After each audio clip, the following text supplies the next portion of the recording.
And we're back here at Lit versus Genre. I am Steve, And Jeff, and we are now entering scary Spookyville.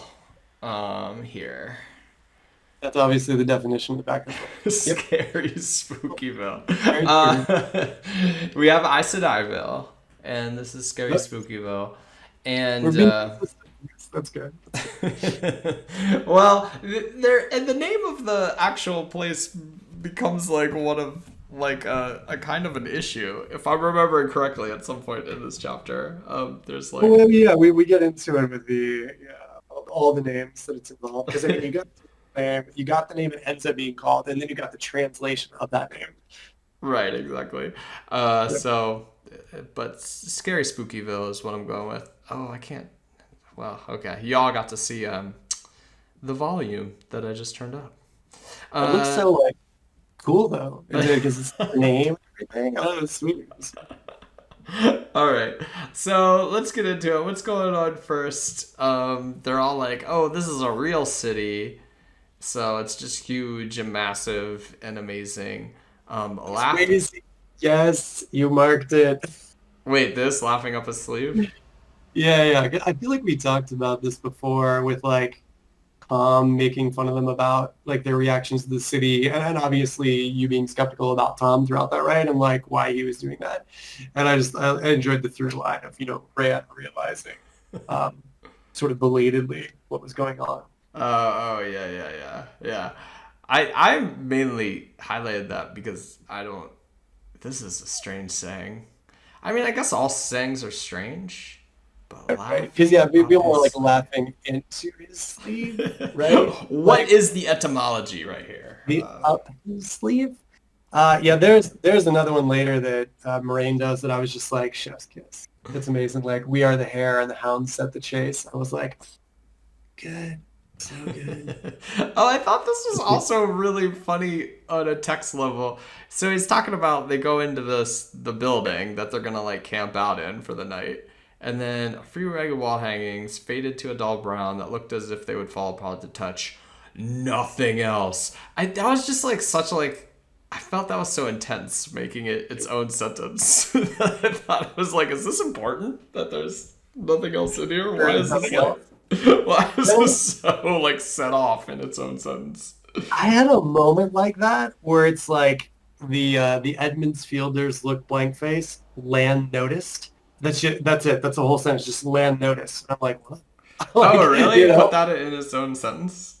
yeah, Oh, yeah. I missed that one. Um, Yeah, no, we'll show that too. But it just you bringing this one up reminded me of that moment. But yeah, I feel like it. I think in this case it is important because he's going for this idea that there is this like massive city, but it's just the skeleton of this massive Hmm. city. There's, you've got a couple things on the wall or crumbling on the sides, but like it's empty otherwise. So I feel like that nothing else set apart does. Uh, you know, it has a purpose in this part, but I also get what you mean about that. It's like, Yeah, I wow, think I would have comma nothing else would be fine there. It was just like, you know, oh, it was like, oh, okay, uh, dang, what? I nothing feel else. All I right. feel like if he was writing that sentence, it would be like, and there was nothing else, right? It feels like you would have to add more words to it, but because it's own sentence, it's like you get to just say those two words, because Yeah. if you did just do comma nothing else, right? It would be like, wait, is that nothing else about the hangings or is there nothing else that's in the building? You know what I mean? Like the separation, I feel like takes us back to it being because you could you do a semicolon? I mean, I guess you could, right? No, you wouldn't semicolon there because Weird. it's not a new independent clause. It's really just like a random noun that you're just throwing onto the end of the Yeah. sentence. So It's not it's a sentence fracture, like not fracture, sentence fragment, right? fragment, yeah. Yeah, yeah. You know. Yeah, we see how much English Jeff knows. Yeah. That's why with the dirty top floor. So I think if you say like with X, Y, and Z, and then comma and nothing else Right, and nothing else, would be yeah. like just a normal way to do it because that's the last thing in the list, with a tile floor, a few wall hangings, and nothing else. Probably how I would have gone about it, but I do appreciate the nothing else. Got some gravitas too. Yeah, yeah, for sure. All right. So we get a little bit more of Nynaeve really pushing her Drugas onto Moraine, and by Oh, Drugas yeah. I mean these herbs. What are in these herbs, Jeff?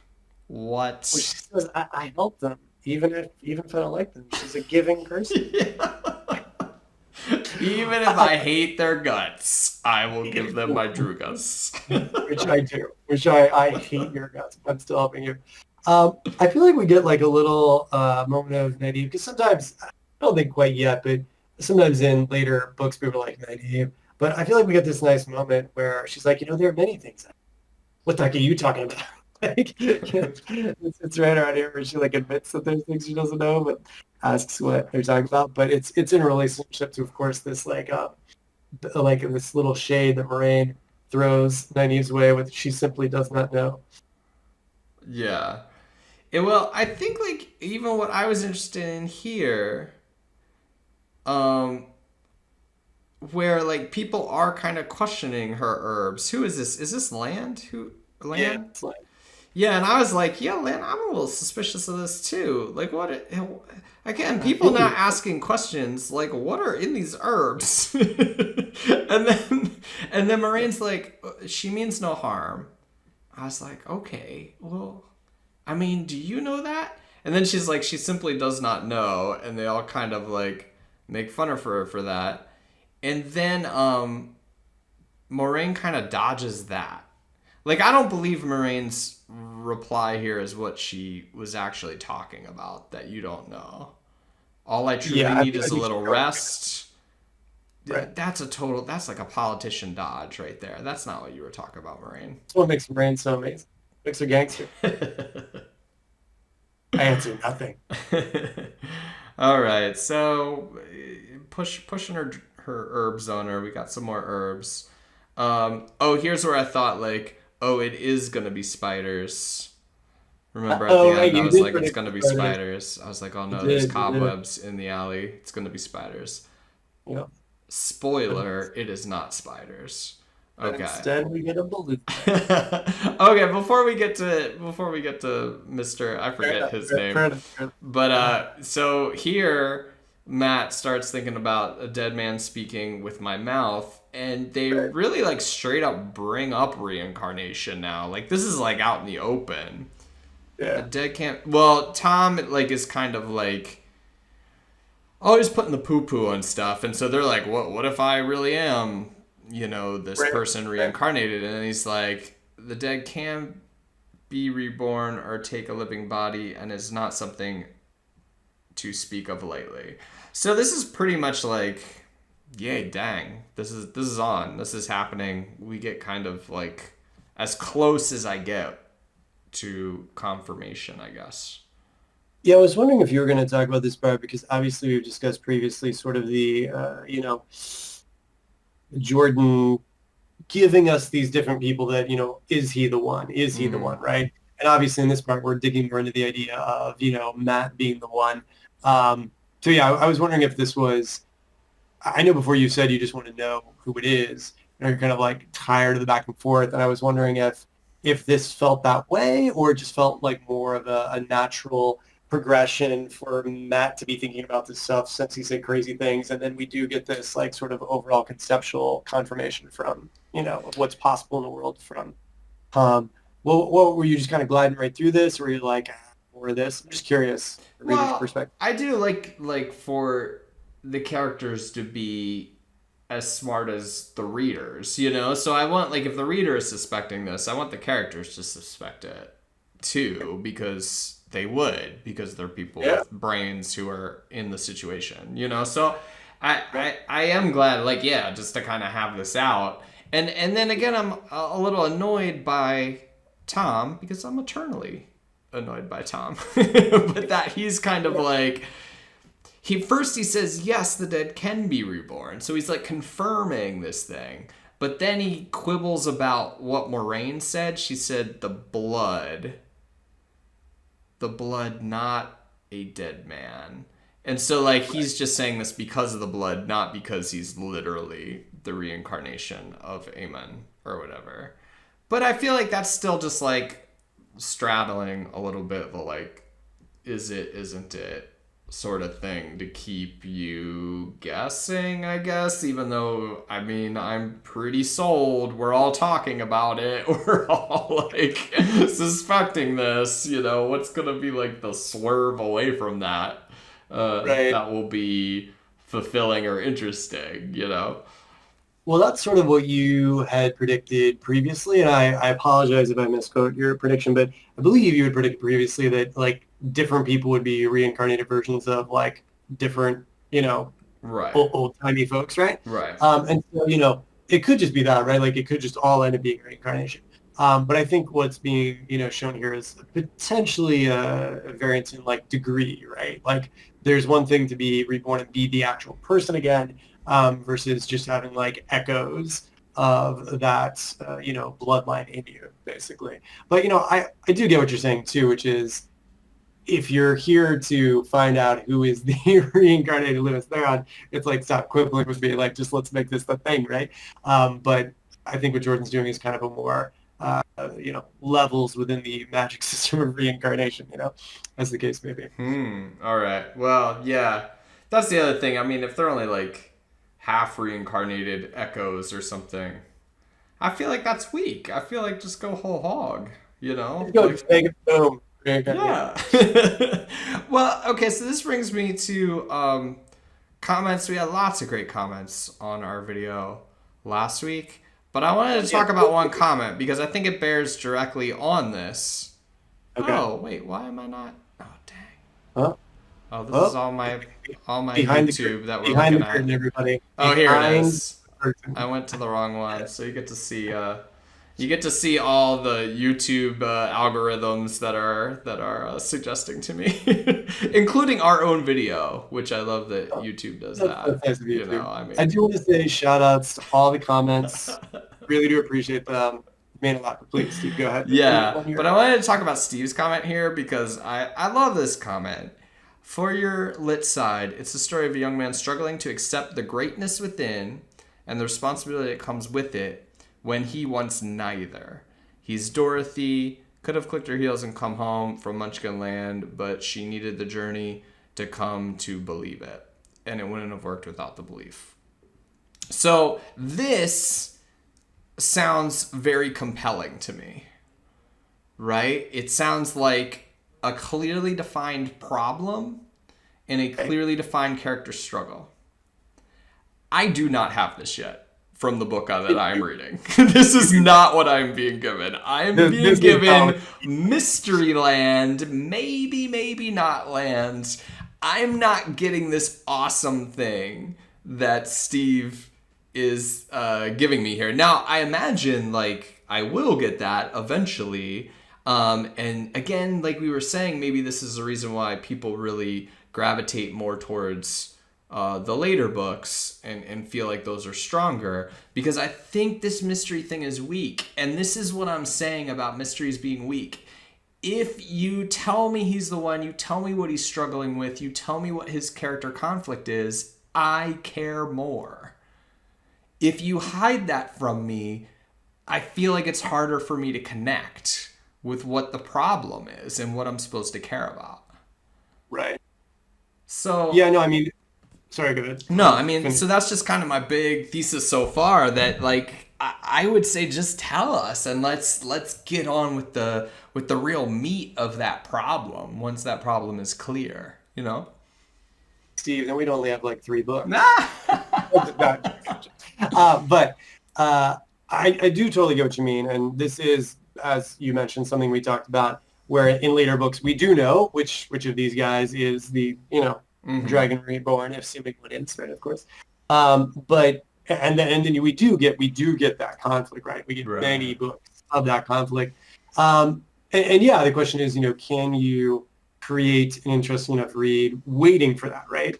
I mean, if we're looking at a long arc of a story, which obviously this series is crazy long, right? And I'm sure some could argue, and I should say they do argue, that this series could definitely be shorter, right? It is very, very long. And yeah, I mean, if we got to this faster, it would shorten things. But it does seem like Jordan wanted to play around with the almost the will they, won't they, but instead about who is the important person, and sort of living that life and wondering if you're the important person or not. Um, I do hear you knowing is more concrete for sure. Um, I don't know. It's so hard because I think my love of this story and the writing style runs so deep. Like literally today when I was reading this chapter, it was like the words lifted off the page and hugged me. I was just like, this is just so nice to read. Like the It's flow, the interesting. structure. Yeah, like I just and we're talking about is like the scary, spooky chapter, right? Right. And I feel like warmth inside and joy reading this chapter. Now, is it nostalgia? I mean, maybe. I mean, I don't really remember this exact phrasing. It's not like I read something and I get this moment of like, oh yeah, I remember this exact thing. It's more just like the way in which it is written feels like this epic fantasy story that I just want to live and breathe in. Hmm. Like just Tom being like, I'm gonna go smoke my pipe. I'm like, I want to go smoke a pipe with Tom. So I think that the reason I mentioned this Ugh, is I do not want to smoke a pipe with I, Tom. I knew that you would not go down with Tom. His But the gross point I'm making is mustaches. I feel like right, I feel like this works for people that are like me, right? That are like, I just want to like you have enthralled me enough with this world, enough with this history, enough with these characters that I'm just cool to be here and live it. Obviously, like, anyone will eventually get tired of something if it spins off too long.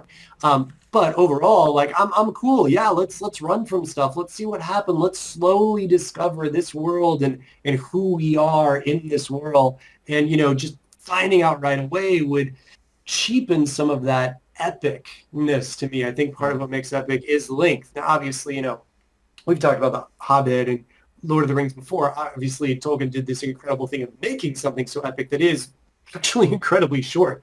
So, Hmm. epic is not just length of words or pages, but I do think there is something to be said of the amount of time that passes that we live with characters before a reveal occurs.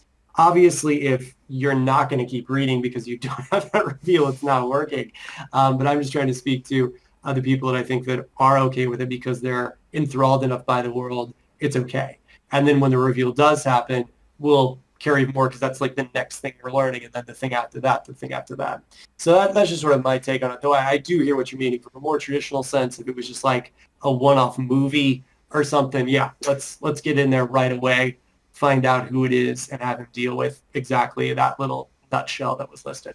Yeah, I mean, I get what you're saying about length and world, but I guess I'm just kind of thinking about what's compelling. And we'll probably run into this over and over and over again, but I find reveals very not compelling just Mm-hmm. in general because like yeah, I guess it's maybe that difference is you're saying like, oh, do I care about discovering something or having something shown to me that I didn't see before or know before versus like I'm like why am I invested in this character? What's Right. this Yeah. character's problem? Mhm. What are they struggling with? What do they Right. have to overcome? And I know they have to overcome like, scary Batman chasing them right now, but I kind of Sure. want something more emotional that's at stake Right. for me to be really engaged. And that thing that Steve was saying from the comment, that's my jam, And I'm like, give me that page one. I don't care how long your thing is, but give me that, you know, early in the thing to get your hooks into me so that I'll keep going through your epic long 10 book thing, if that Or makes 13. sense. Uh, 13? Sorry. no, it's 14, actually, I think is the prequel. Um, but uh, but I get that. I do. I do. I think, it ties back to why people read. Like, and that's why you're saying you're going to come up with this, a lot. Like, I think I have a tendency to read more, at least fantasy, for the world first and Hmm. foremost, and the discovery of that world and the plotting of the world. And I do care about characters. Like I need to be interested in the characters. Characters need to be likable. I need to be engaged in them. But I'm okay to sort of discover the world with them, and then a problems eventually come out after that, like, and not just immediate, like me, them going treasure hunting here. I'm like, cool, like who's Mordath? Like what is the history of this world? Like obviously I'm there, it does go a little history heavy, or maybe a lot of it history heavy in this, right? Which Yeah, made we me get like, another Moraine story time a little bit I at the know, end of right? Brain's this. like, I'm gonna keep this short. Totally doesn't keep it short. It's amazing. But I think that is why not everyone reads this story, right? Because yeah, if you are reading for character, I think it is a harder sell. I think these are characters you end up growing to love over time, whereas sort of more the trope or the standard would be to, and I don't mean trope as a negative thing at all, but to give someone that immediate internal conflict. Like here, the conflict is survival, right? Like these bad people want us and we got to run from them, right? But in a chapter like this, how much fear is there of that? And also, they've been running for a while. How long can you keep that going, Yeah. right? So it's not a well you can just constantly go back to. It's boring, right? We got to have this adventure side of things while being chased that's taking place. So it's like if you're okay with the adventure, then it works. Like Indiana Jones, for instance, right? Like I know you enjoy Indiana Jones. I wouldn't say that he's got a ton of like internal strife he's dealing with in the first. It's more just him going on an adventure, Okay, right? so let me you're bringing up my boy. But Yeah, here's the no, thing. In a movie where right. I am It's a watching amazing Steven Spielberg shots, amazingly choreographed action sequences, non-stop, good jokes throughout the whole thing, and amazing music, then oh, yeah, do I not need Indiana Jones to be this like layered deep character? No, I do not need that. No more than I need James Bond to be yeah, if the movie is fun, has good action sequences, is at a rapid clip. In that's a what it but is. in a book, I cannot feel like the same kind of kinetic thrill from the action happening here that I can in Indiana Jones movie. I It think we not just being visual is just like I don't right, know. right. I'm just not. I mean, maybe when it's on TV, like I will kind of go more along with this because I'm seeing kind of like Yeah, amazing that's gonna be stuff, interesting to check. Right. but I'm not even sure that like the description. I mean, I'm just not also like a super huge fan of like long, flowery prose description. So I don't think that would paint it better in my mind. Like the city, I was like, okay, yeah, it's still kind of even with all the description of like the giant dome and everything. I was like, okay, I wasn't like wowed or bowled over by it.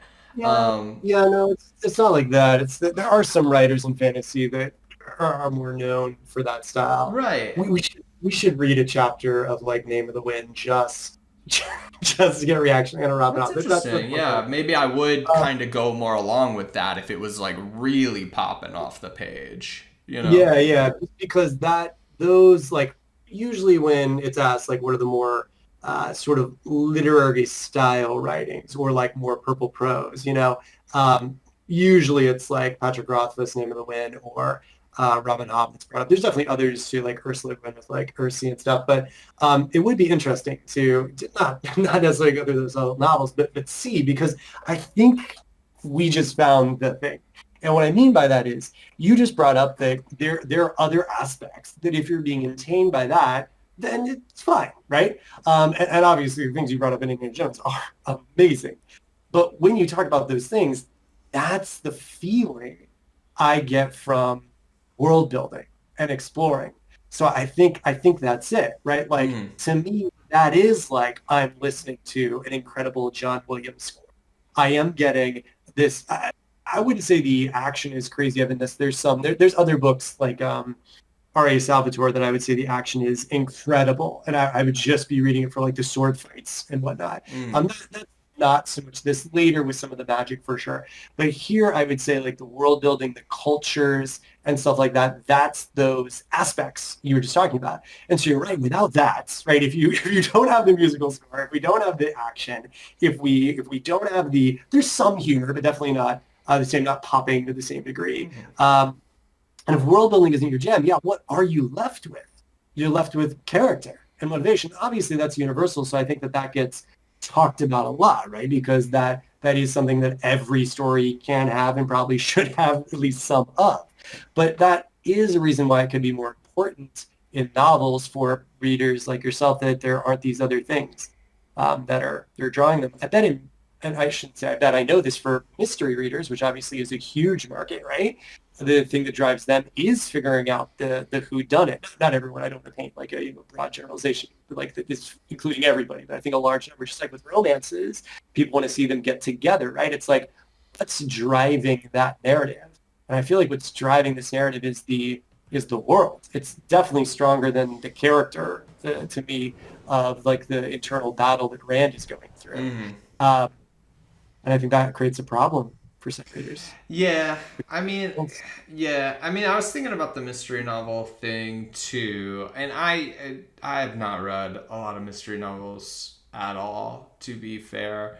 Though, I think like, well, I guess like there's some I've read some kind of like horror things that are almost mystery. Like I read Annihilation because I was interested in Okay. that Yeah. movie, and I read that, and that's kind of the same idea where you just don't really know what's happening or what's going on, and it's like one new weird thing after another, that you're kind of piecing together. And yeah, I guess it's like kind of how intriguingly weird that was. I mean, again, I didn't love that book. I didn't Yeah. I didn't read any of the other stories after that, even though you learned kind of nothing by the end of it.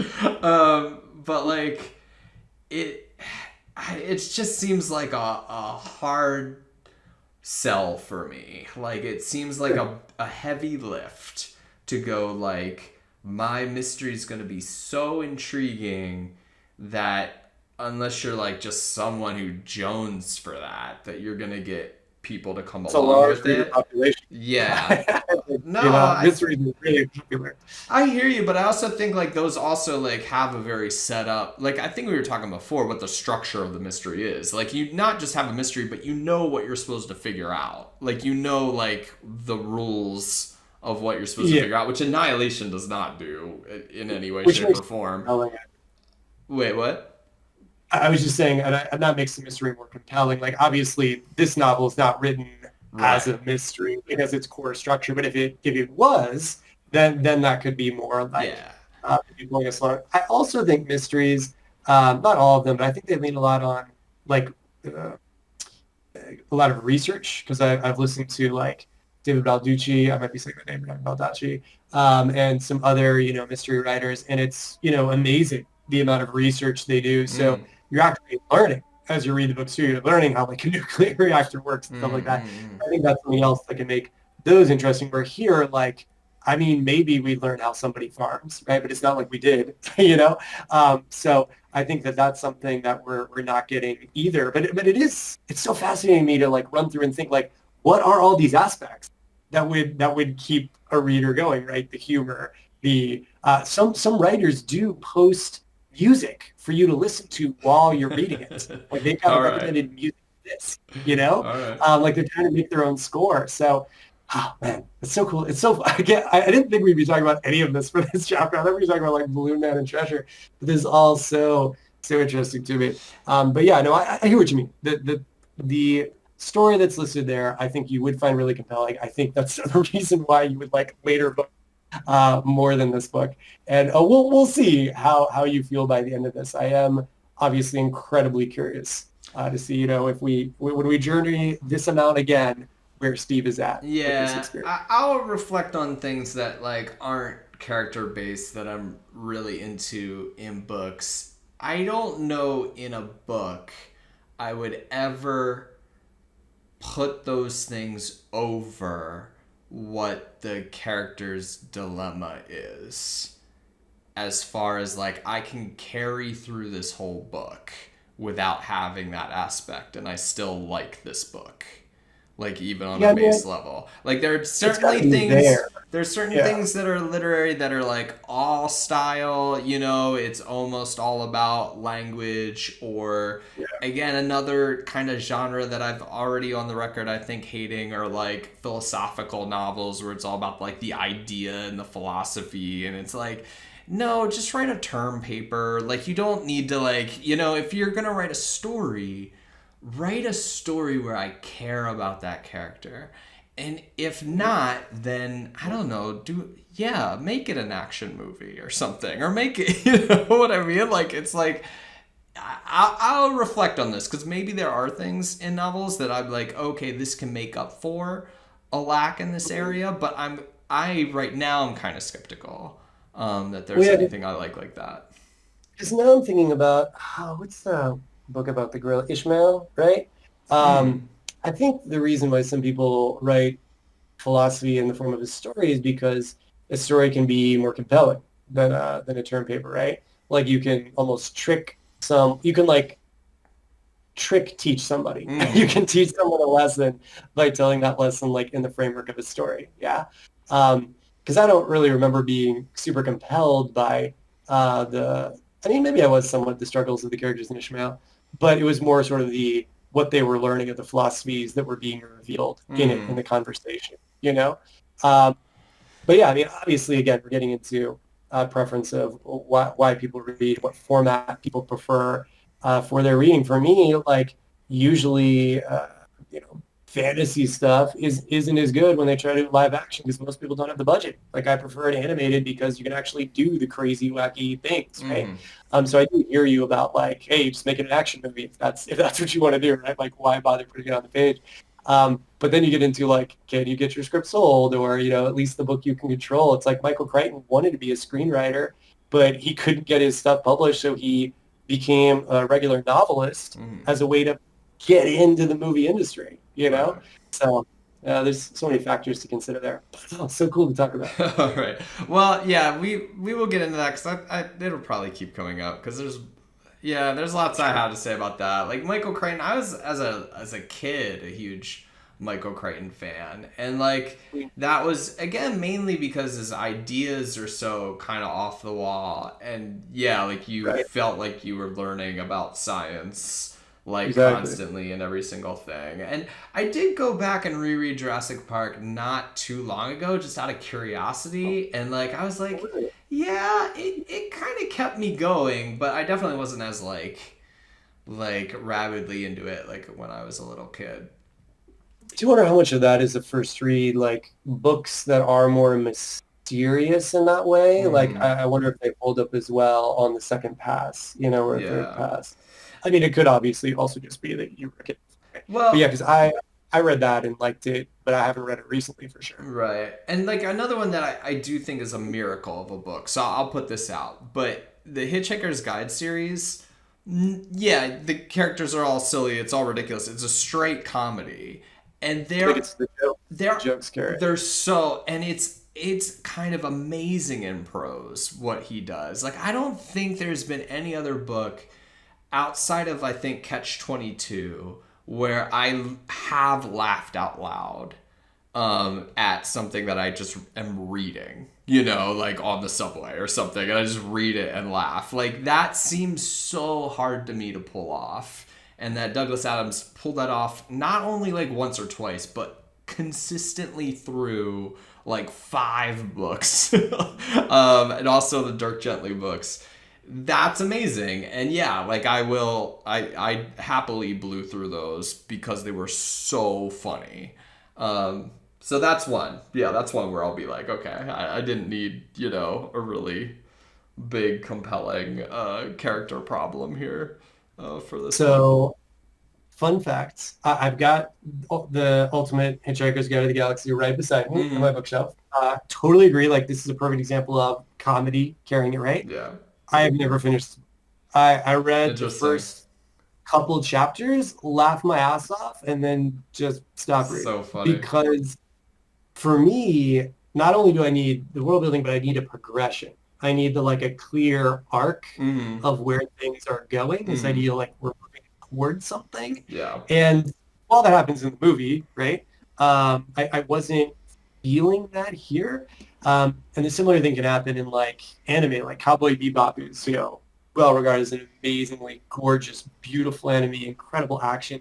I've never finished it. It's not even a long series. It's just too episodic to me. It's just Hmm. like all these little isolated events as opposed to I hear eventually there's a story. And I need to watch it.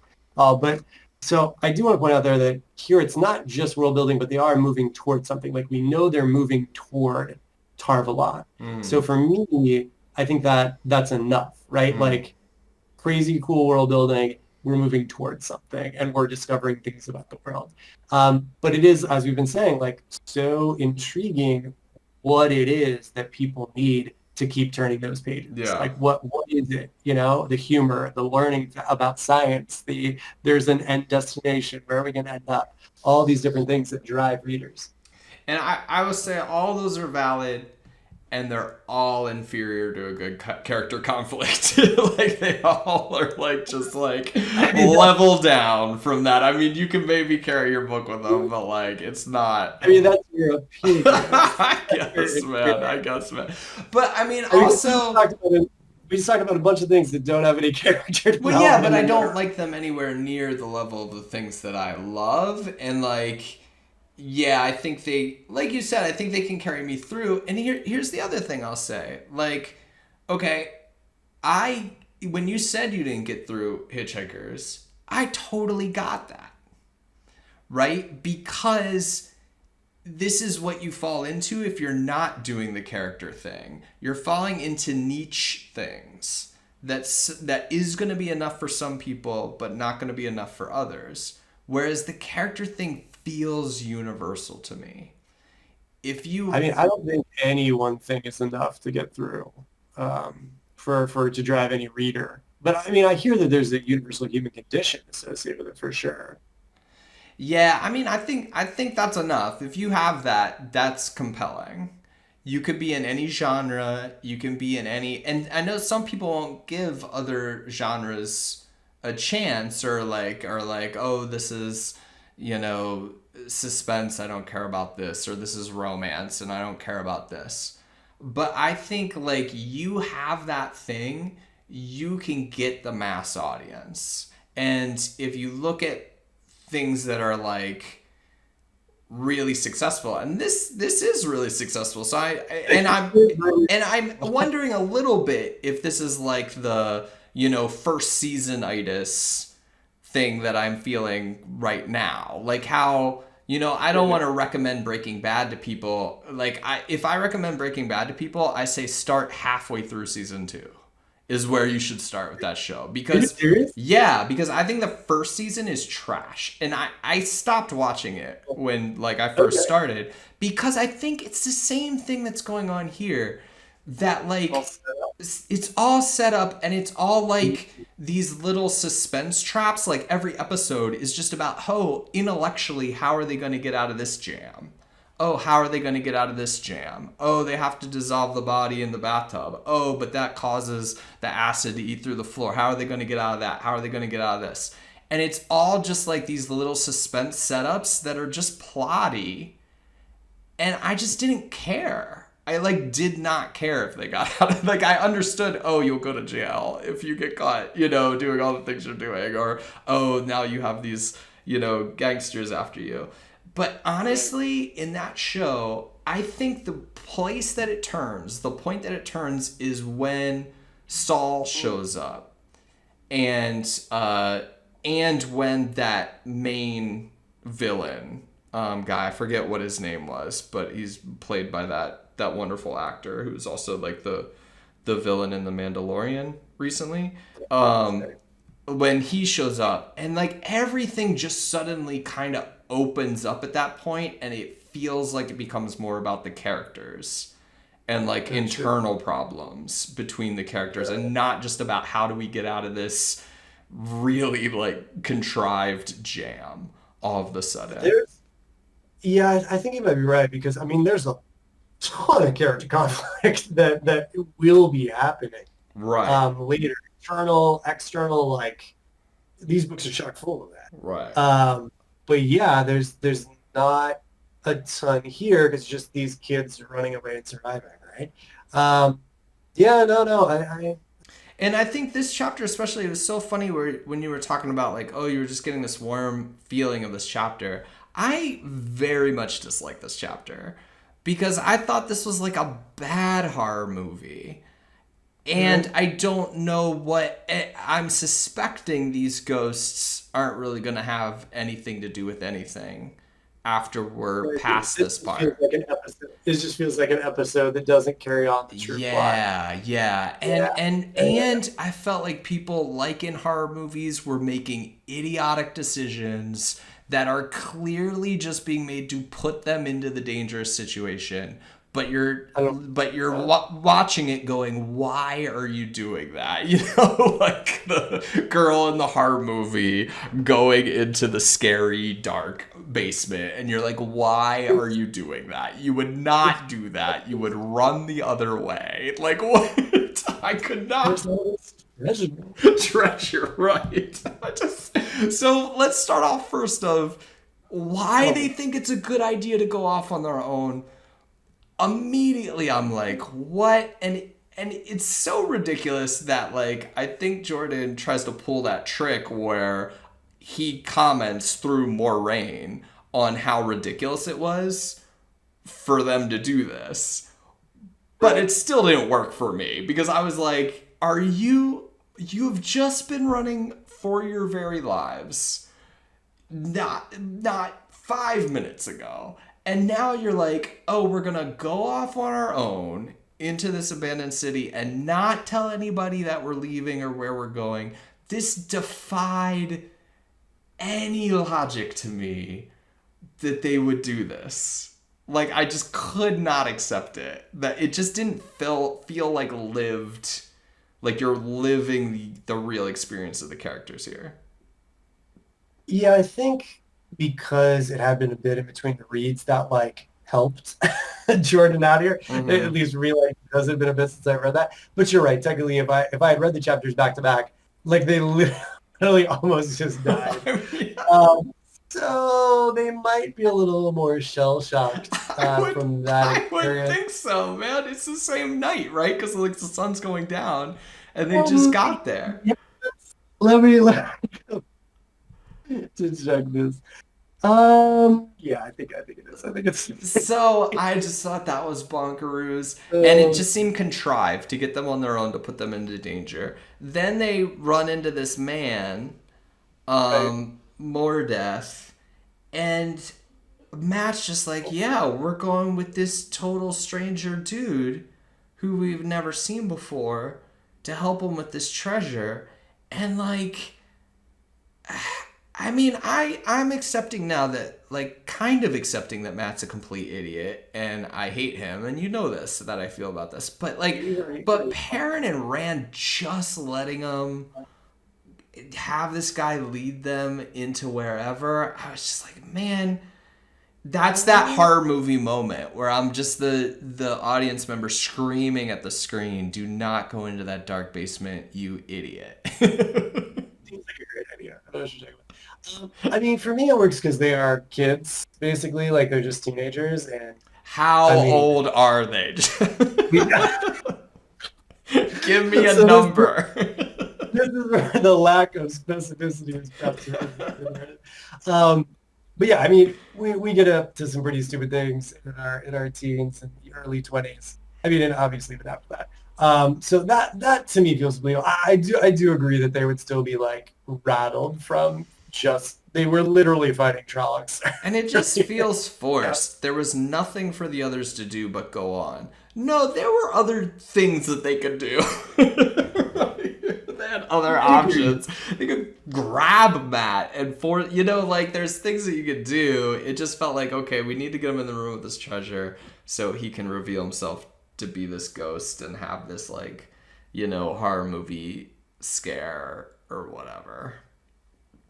Seen this happen with friends. I've been in these situations where someone's like, "We're gonna do this crazy thing," and everyone's like, "We shouldn't do this stupid thing." But then they go, and you're like, "Crap! I guess I guess I just have to I like go with mean, it. well, if your crazy thing, it depends on what your crazy thing is. True, sure, I fair enough. think Yeah. like if it's like, oh, we're going to go drunkenly, run around on this Try. playground or something. I'm like, yeah, that's probably dumb, but let's do it.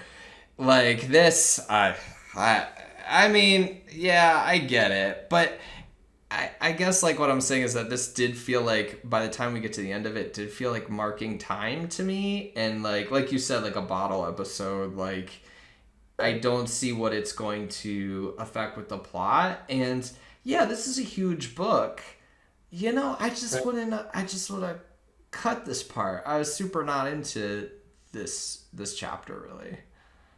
I'll be interested to see how you feel in like a couple chapters about this because I hear what you mean. Like right now, it does just feel like this weird random side quest that these characters would be emotionally ready for Mm-hmm. at this moment in time to get them in trouble, right? To kind of like mark, as you're saying, the passage of time, right?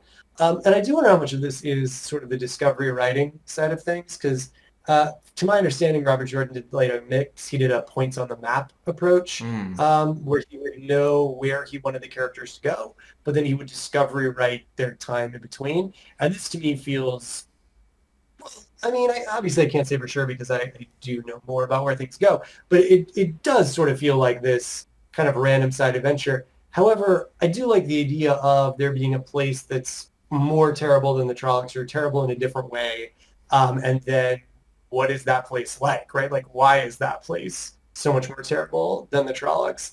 But I do agree that this does feel very soon after. I can agree with the way the boys act, but more um, like in a vacuum, not coming right off of what they did. So I also do understand why you have problems with both parts and your comparisons to her, but that's my take on it.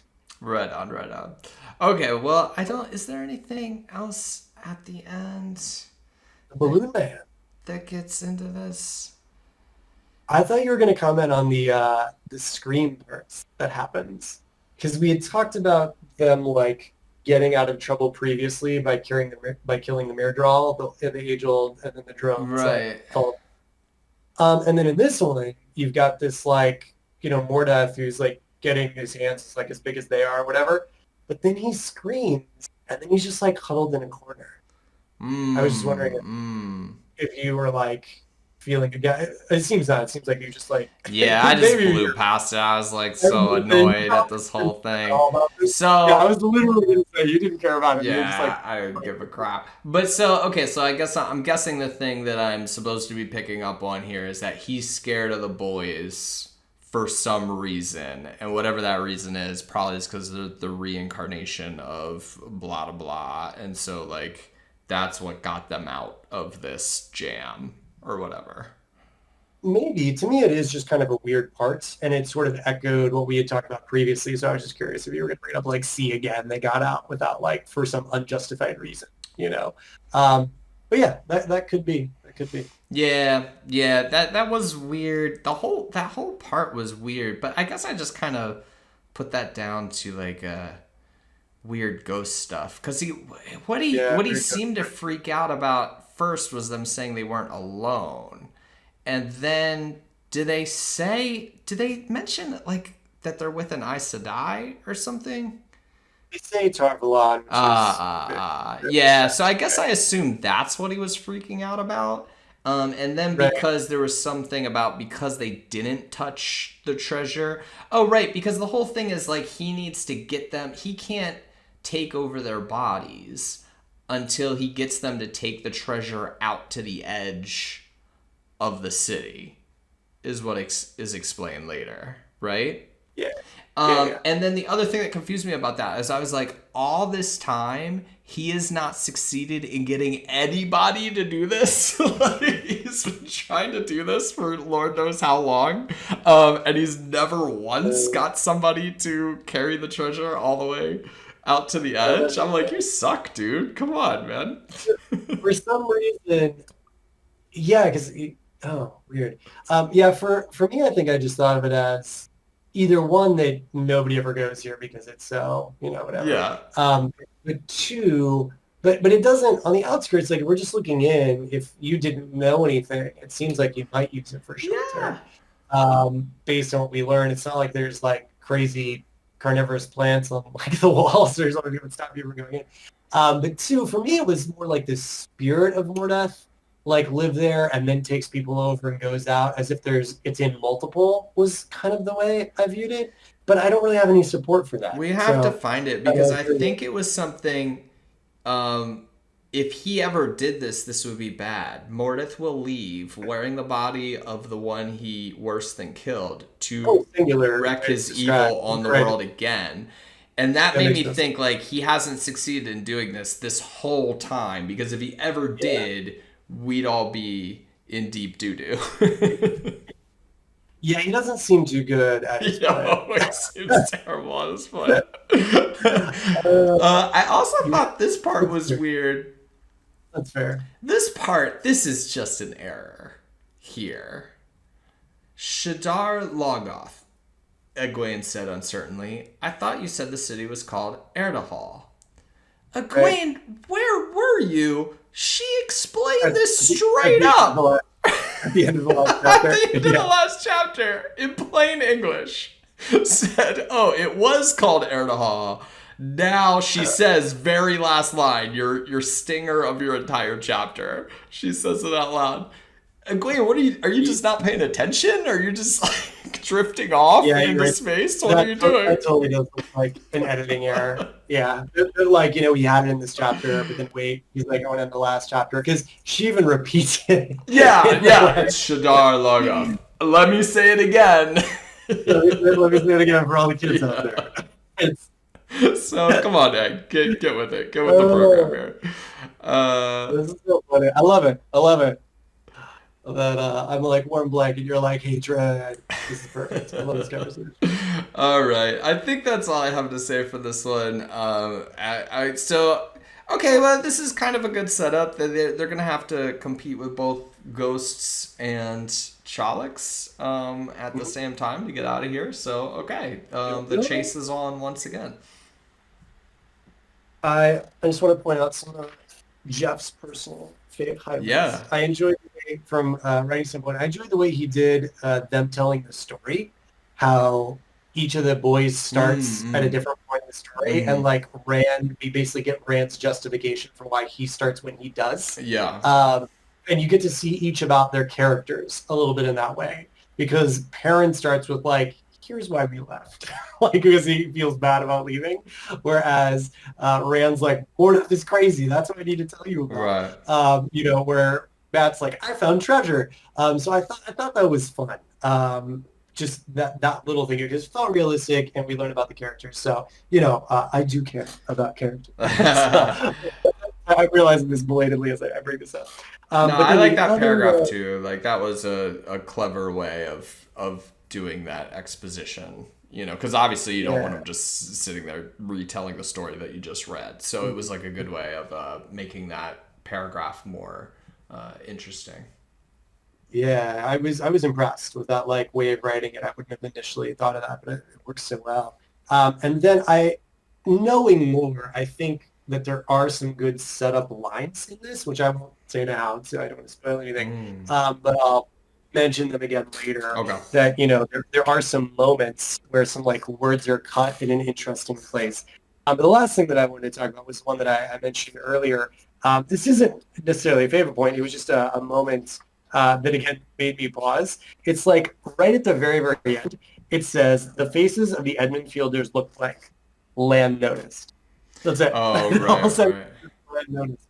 And it was just such an interesting moment because Robert Jordan does do this thing where he sort of steps out of Rand and speaks of the Edmund's Fielders as a collective, right?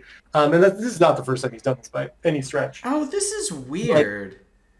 Wait, Right? this is weird because when I read this, I did read this with like a comma, land noticed.